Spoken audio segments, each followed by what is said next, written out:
So we left Chizarira a little bit late. Surprise, surprise. Anyway, a couple of important things. As we suspected, there's nowhere to get fuel except at Karoi. So we have enough fuel to get down to Matusadona and then drive back up to Karoi. So we should be fine in that respect. The road from Chizarira back down the escarpment has been significantly eroded from the rain last night. From there to Siabua and a bit beyond that, the road's fairly wide dirt road, all dirt road. A few potholes here and there, a few muddy sections here and there. A lot of people, so quite a few villages and that sort of thing. And once you pass Siabua, there's a lot less people.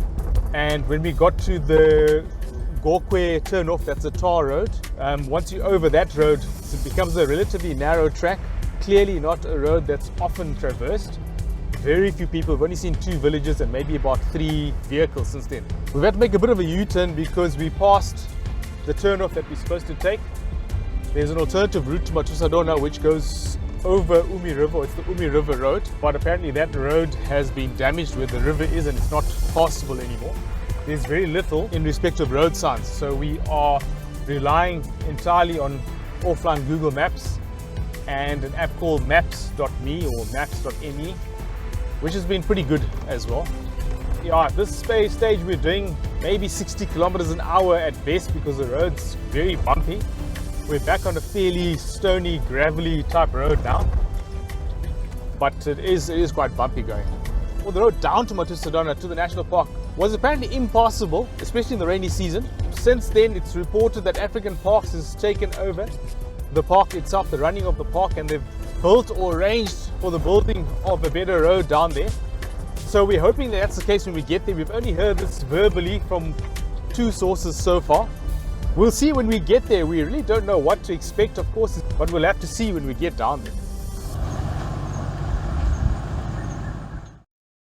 So we've just reached a T-junction where Google Maps and Maps.me and Maps for Africa all say we must turn left to go down to Matusadona. There's no sign coming from the south. Coming from the north, however, there's a sign. That sign doesn't say which way you must go, it just says welcome to Matusadona. So we're following what the apps say. We're hoping that this is the correct way to go. Yeah, we are winging it at this point, but fairly confident we're going in the right direction. Anyway, it's now 3:10 in the afternoon. We don't really have the opportunity to get this wrong at this point, and we don't have enough fuel to make major mistakes. Yeah, I think we're on our way into Matusadona National Park. So we finally got a sign that says Matusadona National Park. Please report Chifudze Field Station. There's an old sign that says turn right to Chifudze Field Station, and you're supposed to check in there before you go down to Tashinga. We did drive down the 500 meters to get to Chifudze, and the guys told us no, we must get back on the road and keep on going. Apparently it's another 45 or 50 kilometers, which is not too bad. The road so far is not too bad. It's all gravel, etc. You can see that the road's recently been maintained. You can see the scree on the side from the grading and all that sort of stuff. Yeah, it's a dirt road. It seems to be okay so far. A few moments later. The road in some sections is quite bad, and we're going downhill towards the Zambezi River. So I'm actually a bit worried about getting back uphill out of here. Where there's steep gradients, it's clearly been eroded quite significantly. Something that is a bit worrying is that there are no signposts or indications of which way to go. At this point, we're following Google Maps and Maps.me. We stopped in a little village, spoke to some young boys that were tending to their goats, and they confirmed that we are on the correct road. It's a bit hairy in places going downhill, and I'm worried about going uphill. I think we're in for using quite a bit of fuel to get out, which is not a good thing because our fuel situation is not fantastic. But sections like this here, we've got to basically slow down almost to a crawl to get over a steep eroded section with rocks and loose gravel and that sort of thing. Here we are, Matusadona, on the apparently much improved road, so I don't know what it was like before this.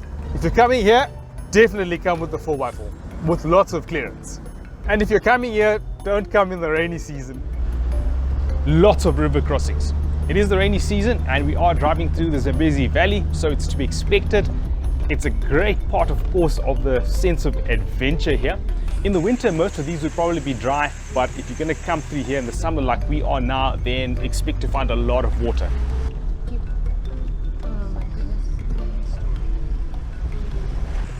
It seems inevitable, and we are finally getting to a river that we can't cross. There's a tree across the road. The level crossing itself has been damaged a bit, but we can just turn over those rocks. This tree, of course, is a problem. As luck would have it, there's a ranger waiting at this river crossing. So thankfully, the two of us together are able to move the tree. I would not have been able to do this on my own. We finally arrive as the sun sets and set up camp in the fading light.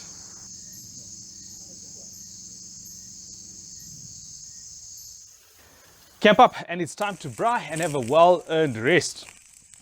Except that this is an unfenced camp and there are elephants.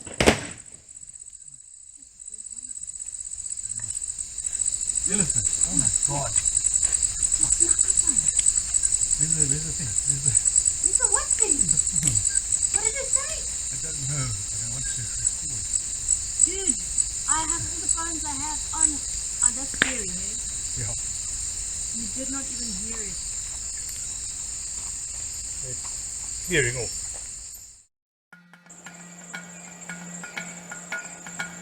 Waking up at Tashinga Camp is a magnificent experience. The views over Lake Kariba with impala grazing in the background have made the long haul to get here well worth it. Off to the shower first thing before breakfast, and while I'm at the shower, an elephant also comes looking for breakfast.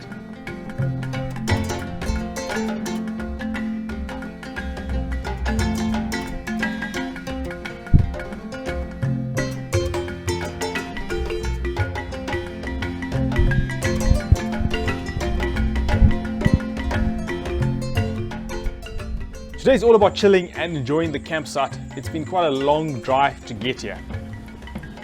One of the things that I really appreciate about an unfenced campsite is that the animals are free to roam through. So sitting in camp is a cool way to experience the wildlife.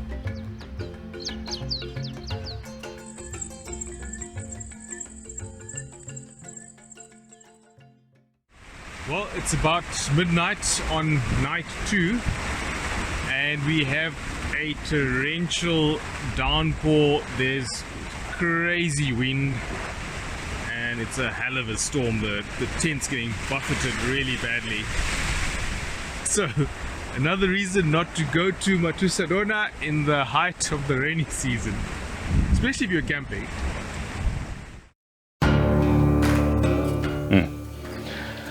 So last night was pretty crazy. We had a massive storm. For the first time, our steel frame tent was actually buckling somewhat in the storm, and we camped in some crazy areas with some crazy winds. It was bucketing down. There was water everywhere. I'm just glad that we have a concrete plinth on which the tent is. Everything got wet. We left the car windows just slightly open at the top because it was really hot. You know, we've got the fridge in the car, so you want to keep the car a little bit cool as well to help the fridge and its power consumption. Yeah, it came bucketing down. So stuff's wet. It's a completely different day today to yesterday. Yesterday was hot, sunny. Today's grey, cool, not cold, still quite warm, which is, I suppose, one big plus of being here. But it's a completely different day today. So the thing I'm worried most about now is because of this torrential rain, there's a real possibility that the rivers are impassable. We drove across a number of rivers coming down, and with all those rains, I can imagine that those rivers are raging torrents now. It's going to take a while for that water to come down from the escarpment as well down the valley. So if it doesn't rain the whole of today and it doesn't rain tonight, then maybe tomorrow morning those rivers will be passable again. Don't know, depends on how long it takes that water to come down. So that's a worry. At this point, I'm not sure how that's going to go. This is our last day and our last night, and we're supposed to leave early tomorrow morning to head to our next destination. Yeah, don't know. We'll see how it goes. Oh yeah, and of course we don't have any diff locks. So that's another worry, but that's a chance that we took in coming here.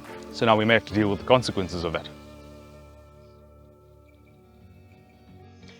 It's been 3 days in Matusadona National Park. We got here pretty late on the first night after quite a hectic drive to get into the park. Quite a bit of hauling and struggling through some of the roads. In some cases, lots of people on the roads, in some cases, muddy roads. You know, we had absolutely no idea what to expect as we were driving.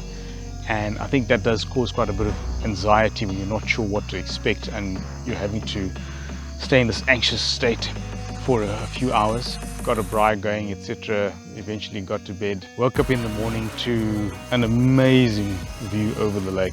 It's a really special view from Tashinga campsite over this forest of trees that are standing in the lake. So totally exhausted. So we basically chilled most of the morning on day one of seeing the park. Then explored a bit, which was really cool. You know, got to see the forest with a different set of eyes from when we drove in, because you know we were kind of relaxed and feeling more in the mood of being in Matusadona National Park, something that, you know, of course, having wanted to do for a long time. Day 2 ended really superbly. It's a really magical view of the sun setting over the lake through that forest of dead mopani trees. I can't explain it. It's something that you have to see and experience for yourself. The sound of birds and the sounds of hippos in the background, and you know, the sounds of nature in this park. It's really amazing.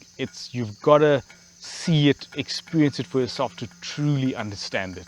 Now that evening was absolutely hot and still. And that should have told us that that was the calm before the storm. And this massive storm hit. So we got up this morning to the sober reality of a post-storm campsite. Yeah, it got warm, the sun came out, and that was the start to our day. And just kind of that feeling of relief of having gotten through the storm, firstly. And secondly, you know, it's another day, it's time to do stuff again. It's time for another epic day in this national park. And we started exploring the park again, drove around through the mopani forests that are here in the valley, saw a couple of elephants, saw some bushbuck, saw some impala, saw quite a bit of evidence of animal life, but the bush is quite thick, so you don't see a lot of it. And we came back because really the magical part of Matusadona is the lakeshore. And sitting at the lakeshore with the birds coming to you and having these impala grazing on the plains, the grassy plains that are where the lake recedes and comes up as the height of the lake fluctuates over the season. That's a really fantastic view, and those trees in the background. Amazing amount of birds that come to campsite. There's a multitude of birds that are in the campsite. There's a plethora of different species of birds. There's the sound of birds all the time. There's the sound of hippos out in the lake. It's really an amazing place to be. And looking back over the last couple of days, I think that we should have spent most of our time just sitting here in the campsite at the lakeshore and just enjoying this environment, because this truly is the special part of Matusadona for me, at least in the experience that I've had here over the last few days. This is night 3. We've got the braai going. Try and get into bed relatively early. Try and get a relatively early start. We're not early starters. It doesn't happen like that. So try and get up relatively early, have some breakfast, pack the car. We've got a big drive ahead of us tomorrow. The road's going to be more difficult getting back than it was coming in. Firstly, because it's uphill. Secondly, because there's been a massive downpour. So it's going to be some hard driving tomorrow. It's a 700-meter rise in altitude to get back onto the escarpment, and then it's more dirt road from there to the town of Karoi, which is where we're hoping to fill up. In fact, it's the only place that we can fill up, and we have to get there to fill up. We just don't have enough fuel to do it any other way. And then from there, we're driving down to Chirundu, which is on the lower Zambezi River. That's just a few kilometers downstream of the Kariba dam wall. And we're going to stay there for a couple of days and hopefully get some fishing in. I'm really looking forward to that. Haven't fished much in Matusadona National Park, but we had other priorities, and I really wanted to just enjoy being here in the park. And man, it's been unbelievable. I wanted to do this for so many years, and it has not in the slightest bit failed to meet my expectations. My expectations have been exceeded. There are very few natural environments in Southern Africa that are like this. There are many fantastic places. This is, it's special. I've told you part of my story. I've said you're a lucky person. Maybe both of you all away. I exonerate you. I arrest your wife.